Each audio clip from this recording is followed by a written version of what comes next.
The evening sun sank low over the wide New Mexico desert, painting the land in molten gold and crimson. The old Double B ranch sat in the middle of that endless dust, like a forgotten island, its fences sagging, its windmill creaking with every dry gust that passed through.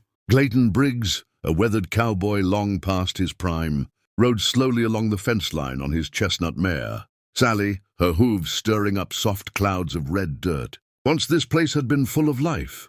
Cattle bawled across the meadows. Ranch hands hollered at dawn, and the sound of fiddle music drifted from the porch on Saturday nights. Now the ranch was silent except for the wind. Clayton had buried his wife, Martha, under the cottonwood tree 10 years ago and sent his last ranch hand away soon after. Since then, he'd lived alone, just him, the land, and the ghosts of the past. Every morning he rose before the sun, out of habit more than purpose. He fed the horses, fixed what didn't need fixing, and talked to no one. The mail came once a month and he never read it. The world beyond his fences had changed. Machines replaced horses. Towns grew into cities. And the kind of men he'd once ridden with had long vanished into history. But Clayton remained, a relic among ruins. That evening, as he led Sally back to the barn, thunder rolled low over the distant mountains. Storms came rarely in this part of the desert, but when they did, they came hard. The air turned thick and electric. Clayton's bones ached with the pressure, warning him that rain was near. He built a fire in the hearth, poured himself a cup of bitter coffee, and sat by the window watching the sky bruise and darken. Then through the curtain of rain and lightning, movement caught his eye, 5 figures stumbling across the open range. Cloaked in rags, their silhouettes bending against the storm. Clayton blinked, thinking at first it was a mirage or spirits from his dreams. But as they came closer, the truth struck him. They were women, real desperate, and heading straight toward his lonely ranch house. The old cowboy stood slowly, the floorboards creaking beneath his boots. For the first time in years, he felt something he thought had died inside him, curiosity, and maybe even a spark of fear. The storm raged outside, hammering the land with wind and rain as lightning split the sky.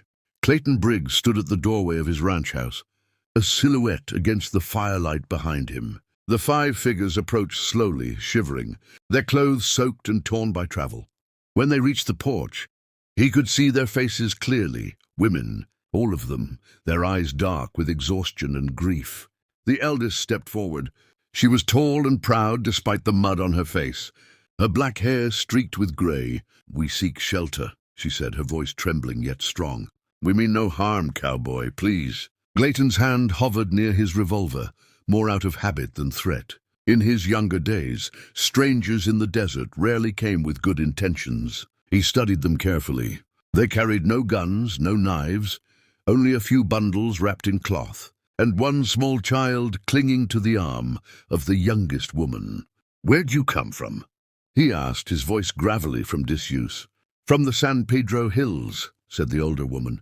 "Our people were driven off our land. Men came with guns, miners who wanted the silver there. They killed our husbands when they tried to stand."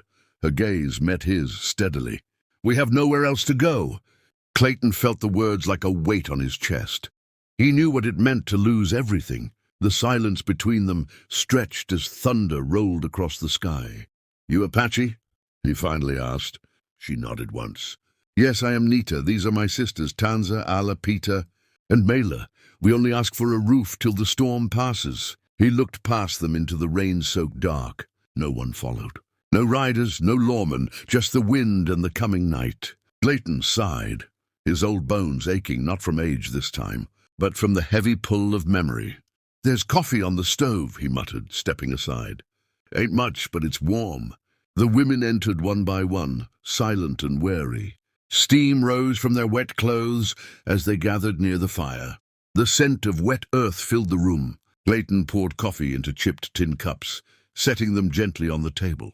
For the first time in years, another voice echoed through his house. It was soft, tired, and human, and in that moment, the silence that had ruled his life began to break.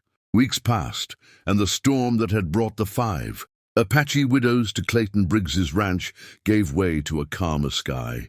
The desert glowed once more under the sun, and the Double-B Ranch began to stir with life again, quietly, almost shyly, like an old man learning to smile after too many years alone. At first, the women stayed close together, cautious and reserved. They spoke in soft whispers, mending their worn clothes and cooking simple meals. Clayton kept his distance, unsure what to say to 5 women whose hearts carried more grief than he could measure. But slowly, the walls between them began to crumble. Every morning before dawn, Clayton would find Nita, the eldest widow, already awake, tending to the fire and boiling water for coffee. Tansa repaired old saddle straps in the barn, with hands quick and patient, while Peter and Ala cleaned the house, humming songs in their native tongue. The youngest, Mela, tended to a small patch of earth by the porch, planting beans and corn from the seed she carried hidden in her shawl, a piece of her old home, now reborn in foreign soil. Clayton began to notice how their presence changed the air around him. The house no longer echoed with emptiness. Laughter, soft and hesitant at first, started to fill the corners of the rooms. The widows treated him with quiet respect, calling him Old Father of the Desert, a name that embarrassed him deeply but stirred something warm inside his chest. He found himself teaching Ala how to ride his mare, Sally. She was quick to learn, her hair streaming in the wind as she circled the corral. He showed Peter how to mend a saddle, only to have her shake her head and do it better than he could. When Tansa scolded him for letting the stew burn, he couldn't help but laugh, a sound he hadn't made in years. One evening, as the sun set behind the mountains, Nita sang an old Apache morning song by the fire. Her voice rose and fell with the wind, carrying the weight of lost husbands and broken homes. Clayton sat silently beside her, staring into the flames. The grief in her voice reached into the hollow place inside him, the one Martha had left behind. For the first time in a decade, the old cowboy prayed, not for redemption but for peace, for them and for himself. The morning broke with a sharp golden light over the desert. The air was still, too still. Even the windmill behind the barn stood motionless, its blades glinting in the sun. Clayton Briggs was mending a broken fence post when he saw it, a thin cloud of dust, rising on the horizon, far off but moving fast. He squinted, shading his eyes beneath his old hat. Hoofbeats, riders. By the time he reached the porch, the widows had noticed too. Nita came out carrying a small bundle of arrows, her face calm but her eyes alert. "They found us," she said quietly. "The miners." Clayton's jaw tightened. He'd heard their kind before. Men who thought the law was written by whoever carried the biggest gun. They'd killed the widows' husbands for defending their land, and now they were riding here to finish what they started. He went inside and took down his rifle, an old Winchester polished with care and memory. He loaded it slow and deliberate, his movements steady as stone. "You women get inside," he said.